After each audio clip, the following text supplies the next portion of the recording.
Hey everybody, welcome to Ken Knows Gambling. And today I'm going to roll another set of 36 rolls. Now, if you remember my last video, I had it and I said every system ever devised is based on the probability of what happens in 36 rolls. Okay, now some people got that confused and thought, okay, I'm going to base every system on this particular 36 rolls. No. All I'm saying is over time, session after session, then the probability of the sevens coming 6 times in 36 and the fours coming 3 times in 36, the longer you play, the more that's going to hold true. Okay, now, what I did not talk about was variance and timing. Variance and timing. Because, believe it or not, let's just say, for example, that the don't pass, that's our sevens, right? We're counting on the sevens. There's 6, okay? And I roll this 36 times, and let's say there's exactly 6 sevens. By probability, it did exactly what it was supposed to do. But what if first roll is a 7 on the come out? You lose. The next one's another 7. You lose.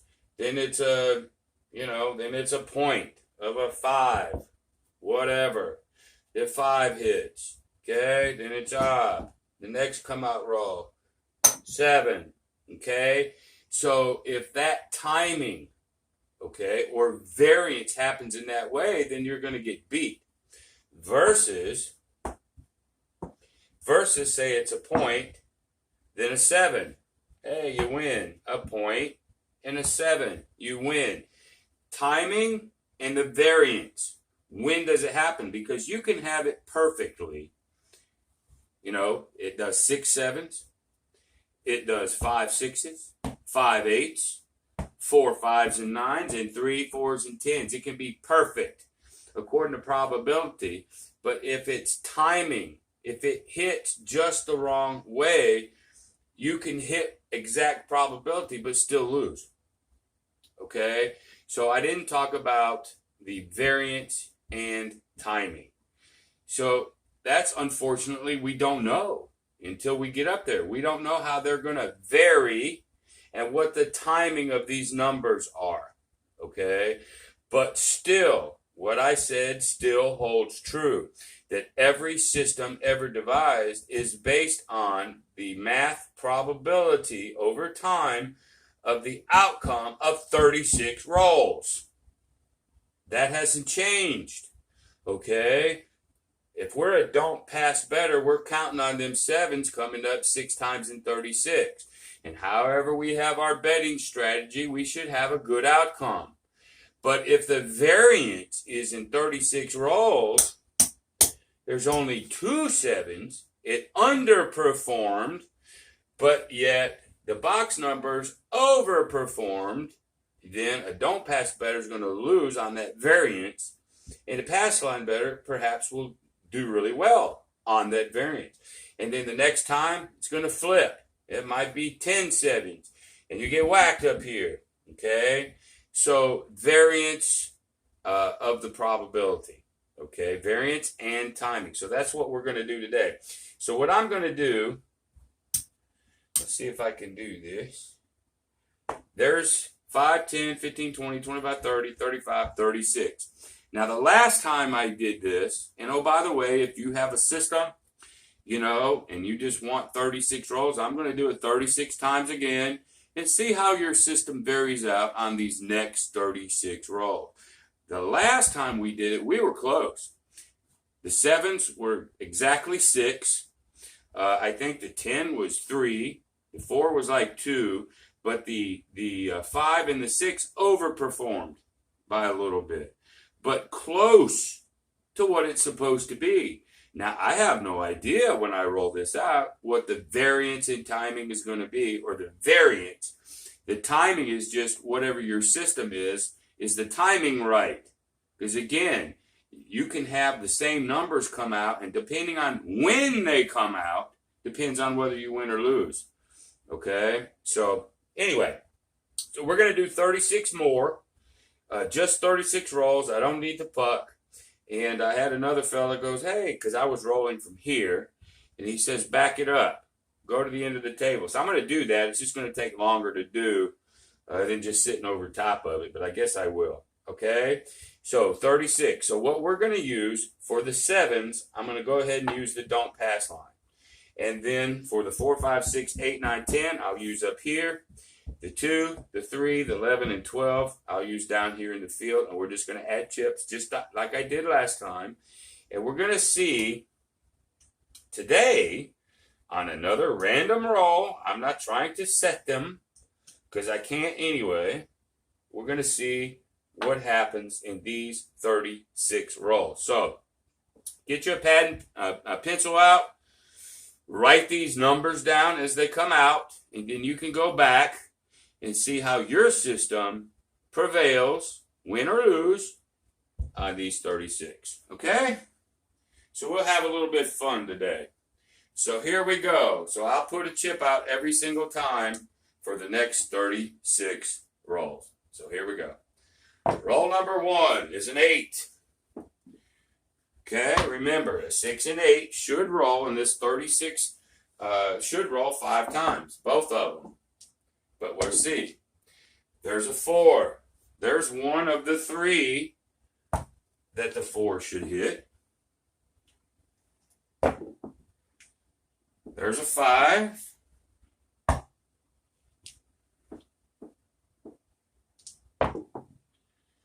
There's another 8.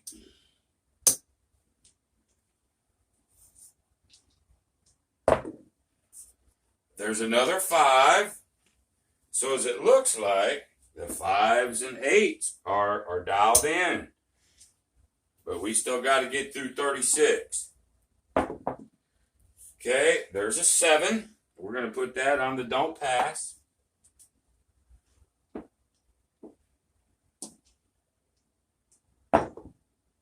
There's another 8.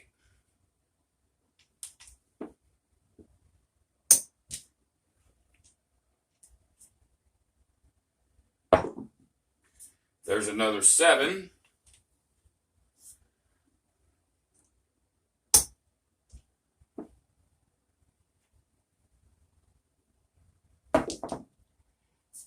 There's a 4.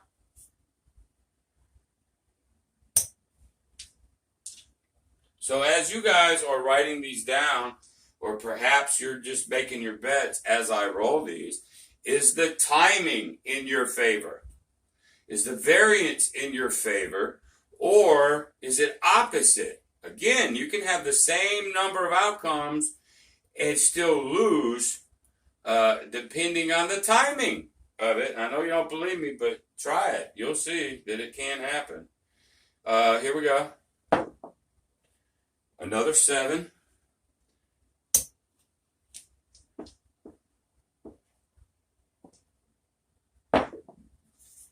There's a 10.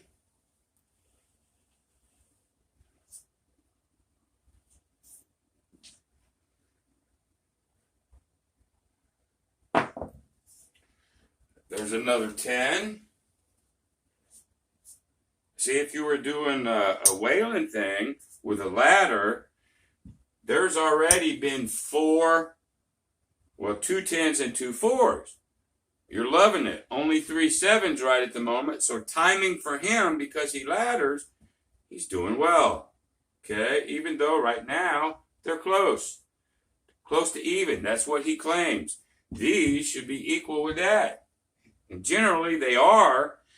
And that's why he does so well with that. There's a 6 for the first time today.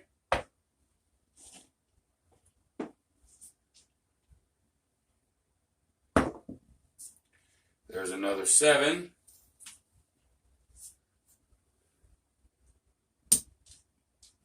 I can't remember the fellow that told me to back up, but that's what I'm doing, so I hope you're happy.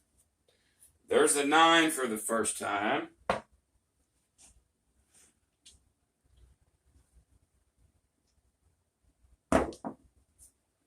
There's a 6.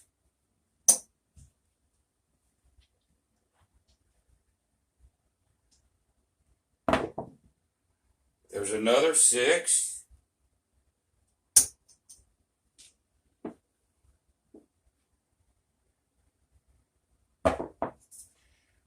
There's a 3 for the first time.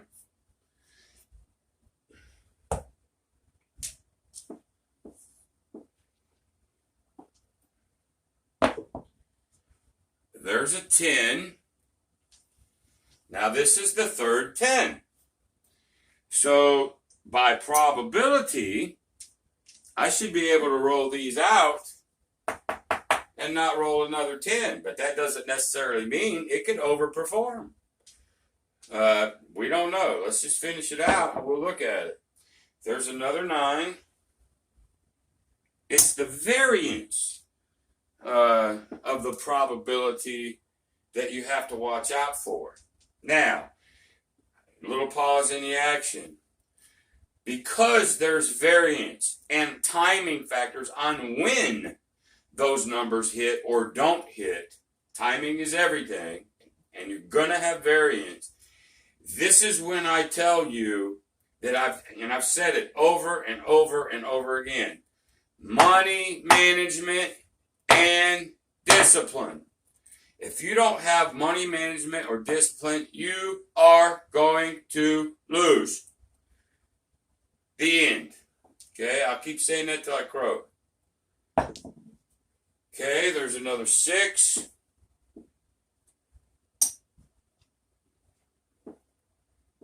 If the timing is not in your favor or the variance is going against your system, know when to get the fuck out of there. I mean, you just got to know. You're either getting out or you're switching gears. You hear us all the time, all us YouTubers. We're talking about having a right side and a dark side strategy, knowing when to switch. You don't have to just keep doing the same thing. If the dice are not doing what you want, you change. Okay, because that's the variant of the 36. But I promise you, there's a 5. If I roll 36 and I do it a million fucking times, then it's going to get even to what it's supposed to be. And that's what I'm telling you is every person has built their crap system based on that. Okay, there's another 7.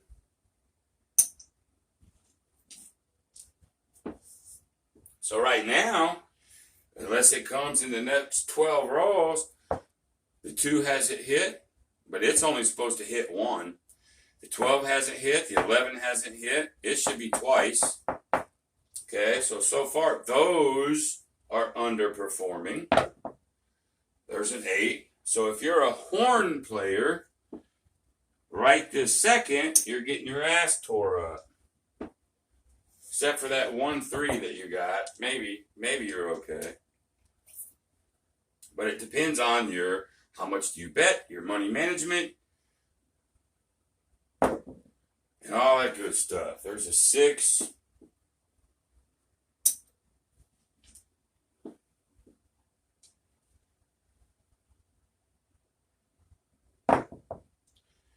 There's a 9. Okay, we got 9 more rolls left.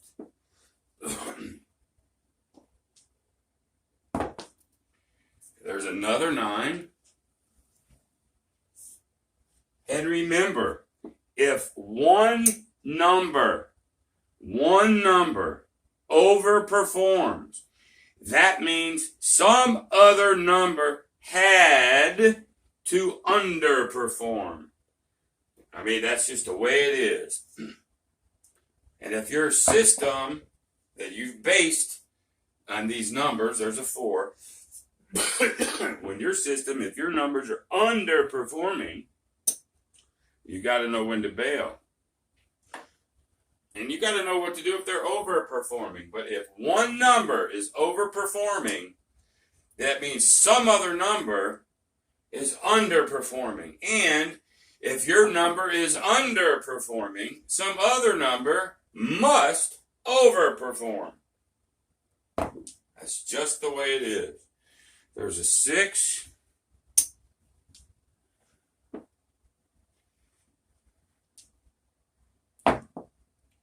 There's another 8.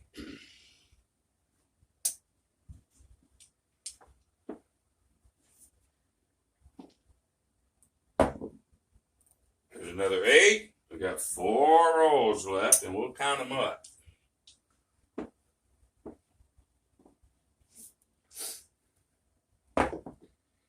There's another 6. Banging out the 6s and 8s now.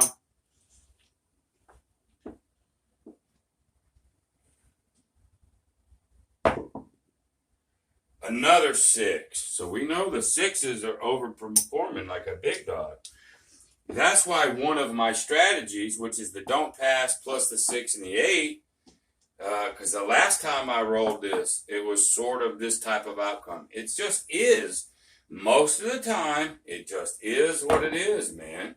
Another 8. It's just been nothing but 6s and 8s for the last few rolls. There's the timing and variant that we was talking about. All right, last roll is a 7.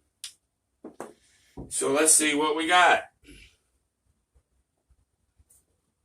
All right, 7 is supposed to be done 6 times. 1, 2, 3, 4, 5, 6. Look at that.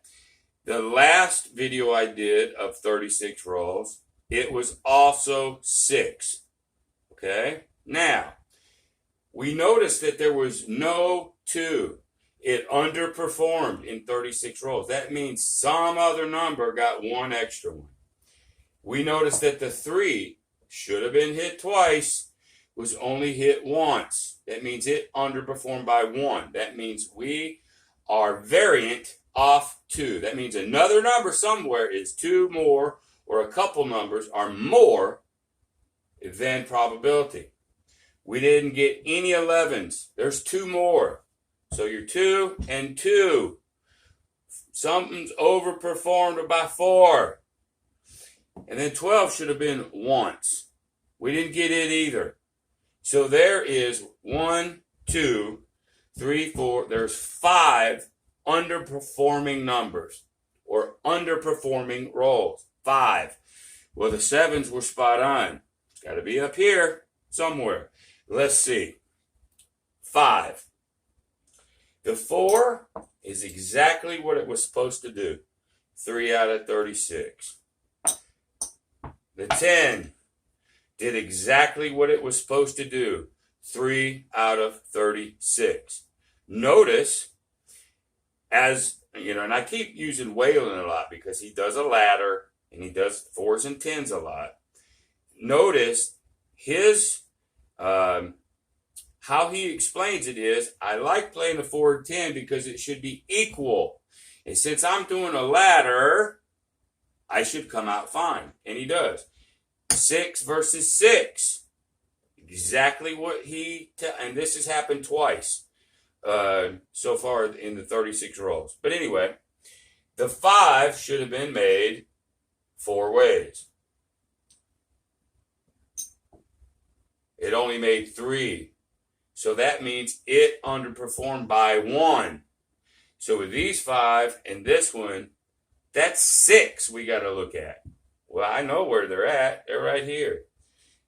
Here's the 6. 1, 2, 3, 4, 5. Okay, that's what it should have done. But it overperformed by 3. So out of the 6 that didn't hit, this overperformed by 3. We still have 3 more. Where are they? Let's look at the 8. 1, 2, 3, 4, 5. It overperformed by 2. Okay, that means one other number that must be the 9. Has to be. Instead of 4, it's got to be 5. 1, 2, 3, 4, 5. There it is. Okay, so the 4 did perfect. The 10 did perfect. The 5 underperformed, but the 9 overperformed. The 5 and 6 in this particular timing and variant really overperformed. Okay, so if you're betting the 6 and 8, you're probably happy as long as the timing between the 7s in this were what you needed them to be. So, last video, I had 6. Everything was really close to what it was supposed to be, other than a couple. This time, 7s are spot on. The 12, the 11, the 2 were non-existent. 4 and the 10 were perfect. 3 and 3. The 5 and 9 were very close. Very close. It's the 6 and the 8 that overperformed. This is why a lot of people, well, I'll do it this way. You remember I tell everybody I have 4 favorite ways that I play craps. It's one of the 4 every single time. Okay? Well, let's look at this for a second. What do? I do a don't pass. I'm always going to do a don't pass. Okay? But then I'll do a don't pass 6 and 8. Don't pass 6 and 8. It's one of my favorite ways to play. As long as it performs just to what it's supposed to, I'm going to be in good shape because of how I bet. I will bet more here than I do here. So if the 7 comes, I will win here. I will lose this, but I'll win more money. But if it's a longer 6 and 8 roll before 7 out, I'm going to win money up here. A don't pass 6, 8. Well, 2 times that I've rolled 36. The don't pass performed perfectly, and the 6s and 8s perform perfectly. This is why you have a lot of people that love the 6 and the 8. Now, the question is, was the point an 8 when it hit? Okay? What if it wasn't? What if the point's a 4? You know, the variant of it. If you were betting a pass line and you hit the 8, but did you hit one of these 7s before that 8 came? Maybe you didn't. Maybe you did. Okay, the variant of it and timing. But anyway, I think that'll be good for our second video of this. I'm still going to do this a couple times. I'm finding this very intriguing. I wanted to make lessons out of these 2 videos. But remember, the probability of math says that each number should roll X amount of times in 36. You're finding, even in just 2 rolls, it's close. But even in 2 rolls, we have a good variant. Okay? Variant and timing. So I did it this time. It's all still pretty close. But this particular 36 had way more variant on the 6 and 8. And there's several numbers that didn't hit. They underperformed. The next time I do 36, it could be 3 2s, 3 12. You know, it could. But if they overperform, something else is underperforming. And if you're a don't pass guy, it could very well be that 7. It could. It's the one that's underperforming. So you don't know. You can base your system on the probability of a random 36 rolls. Every system is based on those numbers. I don't care what you say. All right? But because of variant and timing, that's when money management and discipline come. You got to have these 2 things, folks, because of what I'm teaching you here. If you don't, you're going to get hurt. The end. All right? Anyway, hey, listen, thanks for watching, y'all. If you liked the video, go ahead and give me a thumbs up. Maybe consider subscribing. But the best thing you could do for me, as always, is share this video. Share this video to anybody that you think my channel will help. So until the next time, y'all, be great.